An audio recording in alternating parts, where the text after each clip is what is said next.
So, hello everyone and Merry Early Christmas. So, it's honestly so exciting to see everyone here today, and I hope you guys are having lots of fun so far. So, my name is Darius, one of the youths here in EVO, and I'm super excited to share this message with you today. So, Christmas is one of, if not the most exciting time of the year, right? Where everyone here at EVO, we really look forward to it every single year. It's a time where we get together, invite our friends, and just celebrate life together. So if you're a new friend here, and this is your first few times here, welcome. Okay, we're really glad you're here. So while studying for one of my A-level papers recently, I came across this statistic that really caught my attention. And when I first saw it, I was super surprised. So according to the Institute for the Quality of Life's latest Happy City Index, Singapore was ranked as the third happiest city in the world. So my first immediate reaction was, bro, no way. And then I thought about the faces of the people on the MRT, right? 6 p.m. Bishan MRT. So I tell myself, no way. So I decided to read a bit more about this study, and according to the index, they track 6 major areas that directly influence happiness: citizens, governance, environment, economy, health, and mobility. And to be fair, if you assess Singapore across these categories, we do score quite highly. On paper, it makes sense. On the surface, we should be happy. But in reality, that might not be the full picture. So out of curiosity and honestly a bit for my own entertainment, I turned to Reddit to see what other people feel about this statistic. So these are some of the comments I found. So one person commented, "Truth be told, beyond all the daily grumblings, are you really not happy per se?" Okay, that's valid, okay. So another comment, "No, it's super hot. But yeah, I'm pretty happy. I just ate Cai Fan and it was delicious. Right, it's 350 only." And one more, they specifically surveyed Singaporeans who are pumping a near empty tank in JB. Okay, so some of them were funny, some of them were sarcastic. But personally, I find it hard to relate to this statistic. Because on a normal day, life feels more like this. I just had a long day at school, right? Back-to-back lessons and CCA. I still need to sacrifice more time for tuition and homework. Or I just want to eat a proper meal, right? Nothing too fancy, but my chicken rice at the nearby hawker center costs $7. What? No, it can actually be quite hard to be happy sometimes. So the question I want to pose to all of us today is, are we truly happy? Okay, that's very deep. Are we truly happy? So let me do something very quick with you guys. Okay, on a scale of 1 to 5, how happy do you feel this week? Okay, 1 means that life feels damn sian. You're tired, you're sad, everything. But 5 means things are actually pretty good. Right? I feel quite happy. So we're all going to shout it out together on a count of 3. Okay, 1 to 5. Okay, 1, 2, 3. Wow. Wait, I heard it was 4. Okay, that's good. Means you're all happy. Okay, that's great. Okay, very honest and interesting response from you guys. So before we go any further, I just want to say this honestly. Right, I'm not standing here today because I figured out happiness already. Now, I'm only 18. I just finished my major exams. I still get stressed, and I'm still figuring things out as I go. But recently, I realized something. A lot of us chase happiness like it's something we get by upgrading our life. Right? More money, more achievements, more attention, more things. But the more I thought about it, the more I felt like maybe we are chasing the wrong kind of happiness. You see, happiness doesn't just come from getting more. Happiness comes from making a difference. Because when you live with the right heart, your life starts to matter to other people. And that changes something inside you too. So today, we're going to look at a story from the Bible. It's a story of a guy named Zacchaeus in Luke 19. So we have it up on the screen. So Luke 19, verses 1 to 9. Jesus entered Jericho and was passing through town. There, a man named Zacchaeus, a ruler among tax collectors, was rich. He was trying to see who Jesus was, but being a short man, he couldn't because of the crowd. So he ran ahead and climbed up a sycamore tree so he could see Jesus, who was about to pass that way. So when Jesus came to that spot, he looked up and said, "Zacchaeus, come down at once. I must stay in your home today." So Zacchaeus came down at once, happy to welcome Jesus. But everyone who saw this grumbled, saying, he has gone to be the guest of a sinner. So Zacchaeus stopped and said to the Lord, "Look, Lord, I give half of my possessions to the poor. If I have cheated anyone, I repay them 4 times as much. Jesus said to him, today salvation has come to this household because he too is a son of Abraham. So what I love about this story is that Zacchaeus doesn't start as a good person. Right? He starts like many of us, trying to prove himself, trying to feel enough, trying to secure happiness in the wrong places. But after just one moment with Jesus, his life changes. Not just his feelings, but his actions, his relationships, his impact. He walked away with a certain joy in his life. So, I have 3 points for us about how we too can experience the same kind of happiness in our lives. My first point is happiness starts with contentment. So first, let's take a look at who Zacchaeus was in this story. So in verse 2 it says, a man there named Zacchaeus, a ruler among tax collectors, was rich. So the verse describes Zacchaeus as a leader and a rich person. Okay, on the outside, he has everything. He has money, power, and status. But he wasn't satisfied. In the story, when Jesus came to the town, Zacchaeus ran ahead to climb a tree just to see Jesus. But wait, why is someone who is rich, have power and status, want to climb a tree in public just to catch a glimpse of Jesus? No, I think he was searching for something more. Having more did not make him feel fulfilled. So here's the first thing we learn. Contentment is not about how much you have. It's about whether you have enough. It's whether what you have is enough for your heart. Well, Zacchaeus had the money, but he wasn't content. And because he wasn't content, he kept taking more than he needed. Well, that's often how greed works. We don't take more because we're evil. We take more because we feel empty on the inside. You see, we may not be rich like Zacchaeus, but we still live with this feeling of not enough. Like, not enough allowance, not enough achievements, not enough attention on social media. So we tell ourselves, once I get more, then I'll be happy. But here's the problem. Getting more doesn't fix the feeling. But there is actually a physiological term for this, and it's called hedonic adaptation. So hedonic adaptation means this. When something good happens, like getting good grades, buying something new, or achieving a goal, our happiness increases for a while. But after some time, our brain gets used to it, and our happiness level returns to where it was before. So getting an A for your exam feels amazing at first, but after a while, it just feels normal. Buying something new feels exciting at first, but after a while, it just becomes another thing. And then you start wanting more and more again.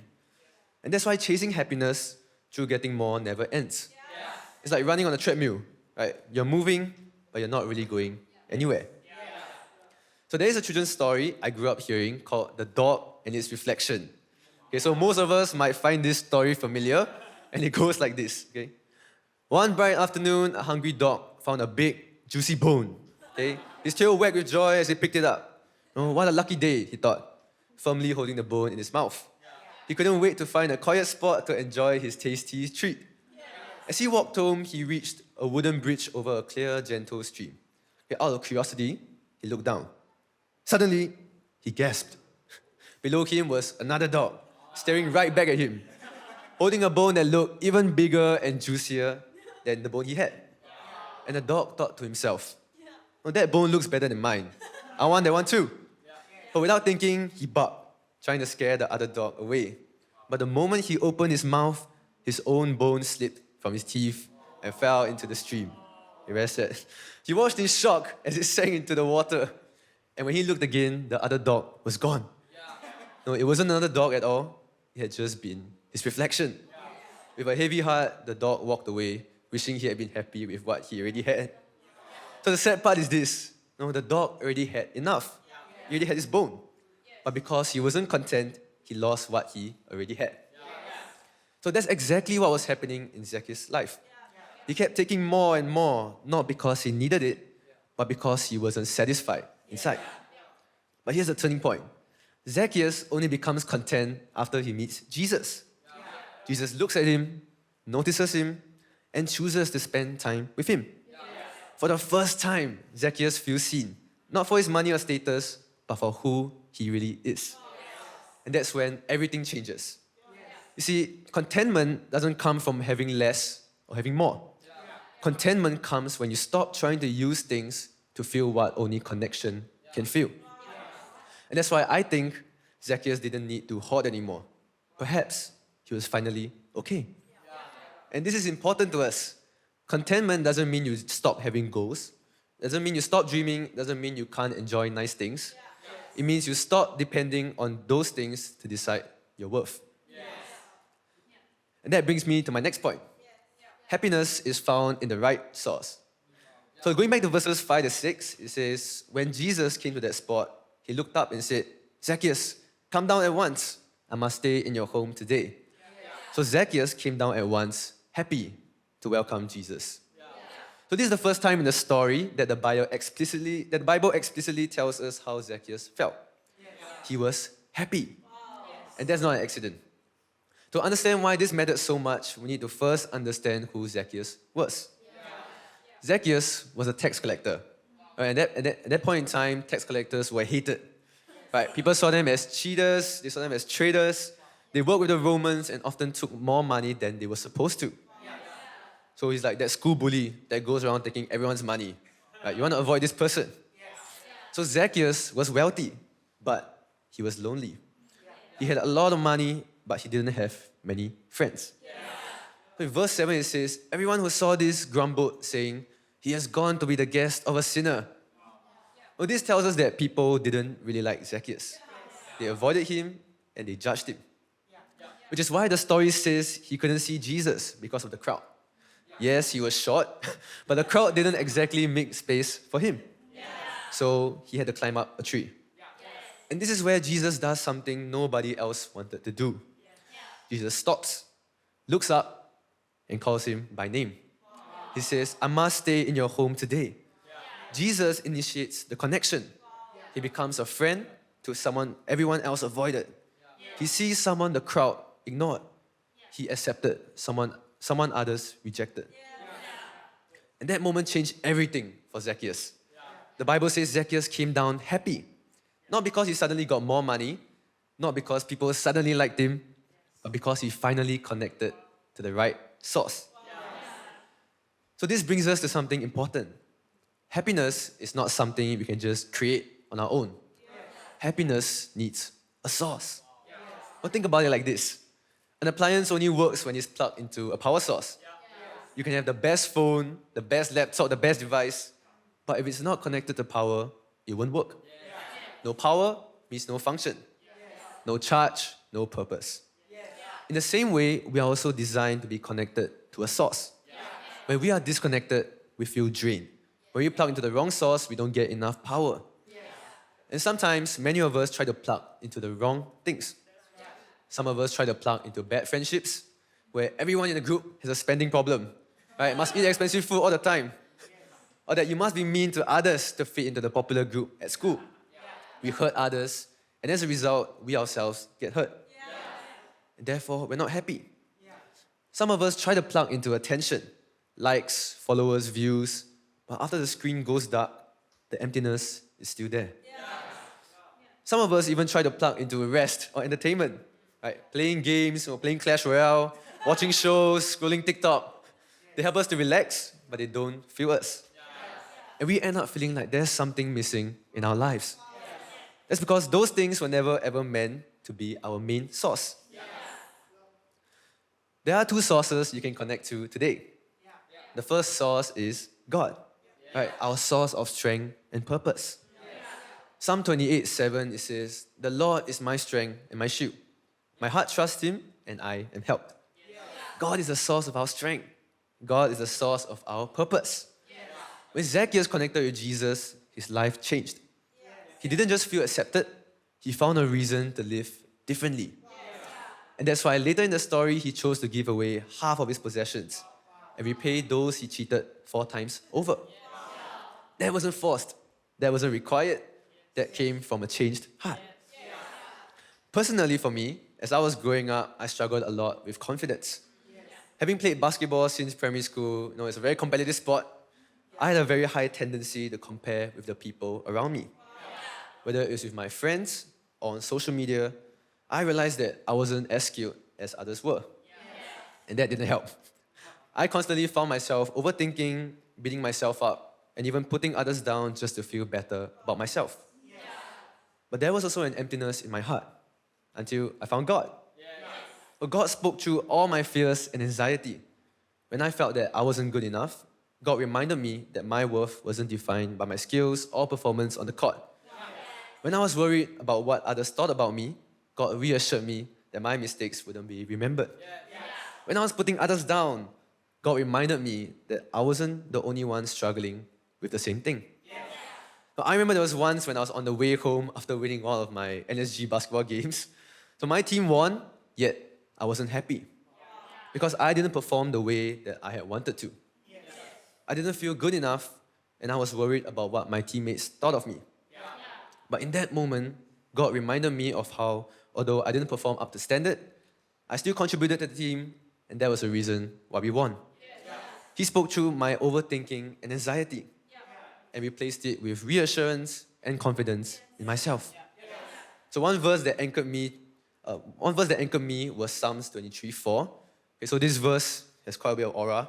Okay? Even when I walk through the darkest valley, I fear no danger because you're with me. Your rod and your staff, they protect me. So they encouraged and kept me going.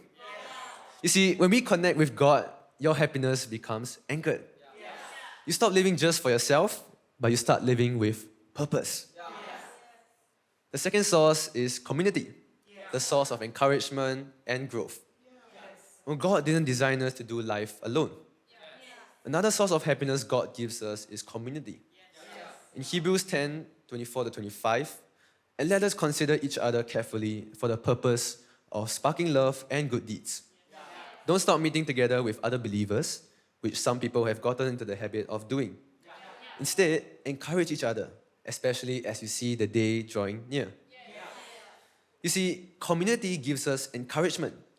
Community gives us motivation, and it speaks truth into our lives. It's in community that we are reminded we're not alone. When life gets hard, we are supported. We are challenged to grow. Zacchaeus didn't just meet Jesus, he was restored back into people. Listen, when we stay connected to God and to the right community, we grow healthier emotionally, mentally, and spiritually. For me, that community is TiVo. So over here, we have some of the most amazing, friendliest, capable friends. Right, we constantly look out for one another. We are a group of friends who do life together. We encourage each other when we're feeling down. We help one another when someone is in need. We are also honest and truthful to one another. And most importantly, we do it together with God. So I remember when I was studying for my A-levels, my friends in my CG, like Riley, Ashley, Trini, Edwin, constantly gave me encouragement. When I was studying in the meeting room, they would occasionally pop by to encourage and check in on me. When my math and physics exams were approaching, Jin Xiang, our math prodigy, will always be available to explain any math questions I had, despite having his own work to do. And Andrew also gifted me his own physics summary notes that he spent a lot of time and effort creating for his own tuition. So all of this gave me encouragement and reminded me that I was never doing life alone. With God and TiVo, I know that when I'm feeling hopeless, when I'm feeling lonely, or when life gets hard, I have something I can lean on and a community I can rely on. Now, that is more than enough for me to be hopeful, to feel encouraged, and to push on. Listen, when you are connected to the right source, your life starts to work the way it was designed to. You no longer have to pretend. You no longer have to keep chasing the next thing. You no longer have to feel empty all the time. So the challenge for all of us today is to ask yourselves, what am I plugged into right now? Is it something that drains me or something that gives me life? Today, I want you to take one step closer to the right source. If you have never explored the relationship with God, be open, ask questions, and find out more. If you're not part of a community, get connected. You don't have to do life alone. And my last point today is happiness grows when we give it away. So in verse 8, Zacchaeus stopped and said to the Lord, "Look, Lord, I give half of my possessions to the poor. And if I have cheated anyone, I repay them 4 times as much." No, this moment is important because Zacchaeus doesn't just receive happiness, he becomes a source of happiness to others. You see, up to this point of the story, Zacchaeus has already learned contentment, connected to the true source of happiness, which is Jesus, and now something has changed. Happiness doesn't stop with him, it flows outward. When Zacchaeus experiences happiness, it shows itself through action, through generosity, kindness, and making things right. And this shows us something important. Happiness is not meant to be kept, it is meant to be shared. When happiness is real, it always makes a difference.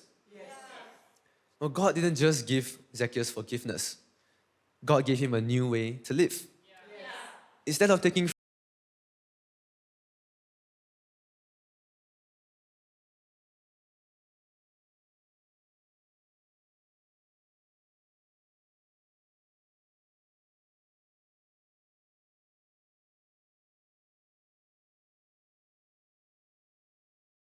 is where our happiness become meaningful. So there is a story that I'm very inspired by, and it's called The Secret Center of Kansas City. So this story starts all the way back in 1971 from a single act of kindness in Houston, Mississippi. So a homeless man named Larry Stewart had wandered into a restaurant and he was starving. But because he couldn't afford a meal, he had a plan to dine and dash. But the owner sensed what was about to happen and he decided to perform a small act of kindness. One that would change Larry's life forever. So he snuck up behind the guy with a $20 bill in his hand and he said, "Hey, do you drop this?" So he acted like that was Larry's money. And by doing so, he generously gave Larry a free meal. Now, this single act of kindness may have seemed insignificant at that point in time, but to Larry, it meant everything to him. And that small little action led to the start of the first secret center. Now, Larry was so inspired by the owner's generosity that he vowed that day, if he ever got rich, he would return the favor tenfold. That same year, his situation improved and he became financially stable. And one evening, he performed his first act as Secret Santa. While ordering food at a drive-in restaurant, he noticed that the waitress serving him was wearing an old and worn-out coat in the freezing cold. Larry had always thought he was doing bad. But seeing that waitress, he realized that there were people worse off than him. So he decided to perform his first act of kindness. As he paid for the food, he told the waitress to keep the remaining change. And that meant the world to the waitress. She was so touched by Larry's act of kindness. Right? Tears welled up in her eyes and her voice was shaky. Seeing her reaction and that feeling of joy that Larry felt from giving, he decided that he wasn't going to stop there. Immediately, he went to withdraw $200 and started driving around looking for people who needed help. He gave out money in the form of $5 and $10 bills. But the story doesn't end here. As he became more successful, the amount of money he gave away increased as well.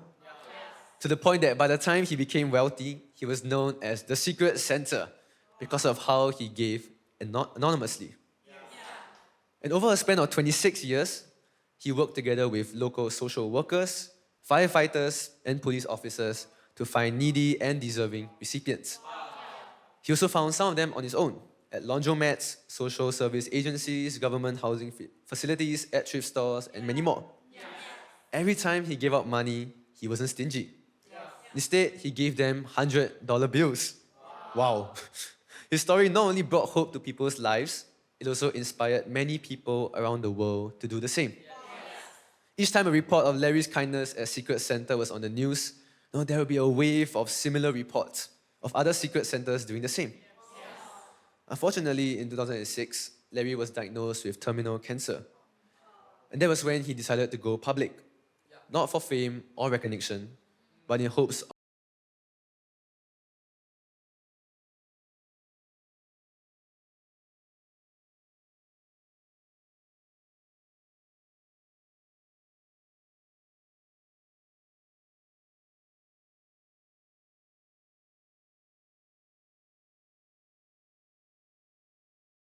Society's website says, the compassion shared from one spontaneous random act of kindness is elevating, priceless, and not easily explained. It is an instant connection between souls that can change a life forever. Being a secret Santa has blessings beyond words. Now, when you are kind to others, you inspire others to do the same too. And in return, God shows you a kind of happiness that nobody else in the world can offer. And when asked why he gave so much, this is what Larry had to say. I'm just doing what the Lord is directing me to do. I'm just a pair of hands and feet. He's using me. He's lighted my path. Part of my daily prayer was, Lord, let me be a better servant. Now, I had no idea this is what he had in mind, but I'm happy. I'm so thrilled he's able to use me in this way. Well, Larry Stewart's secret to his happiness was his giving. It was acts of kindness. It was giving the needy money and hope. It was giving away his happiness in order to make a difference in the world. And in return, true happiness found him. But before we close, I want you to sit with just one question. What kind of happiness are you chasing right now? Is it the kind that depends on your results, on your money, or how many people notice you? The kind that feels good for a moment but disappears the moment life gets hard? Or is it possible there is a deeper kind of happiness? A happiness that doesn't come from getting more, a happiness that doesn't disappear when life is tough, a happiness that doesn't end with you. When we look at Zacchaeus' story, something becomes very clear. He didn't become happy because he got richer. He didn't become happy because people finally liked him. He didn't become happy because life suddenly became easy. He became happy when his life changed direction. When he learned to be content with who he was. When he connected with Jesus, the source of happiness. When he stopped living only for himself and committed to making a difference for others. And maybe that's the happiness many of us are really looking for. Not a happiness that feels good for a moment, but a happiness that brings meaning into our lives. Sitting here, you don't have to have everything figured out. You don't have to be perfect. You don't even have to know God fully yet. But you can take one step. A step towards contentment, a step towards connection, and a step towards becoming a source of happiness to someone else. Because true happiness is not found in getting more. It is found in becoming more. More loving, more purposeful, and more willing to make a difference. And that is the kind of happiness Jesus invites all of us to.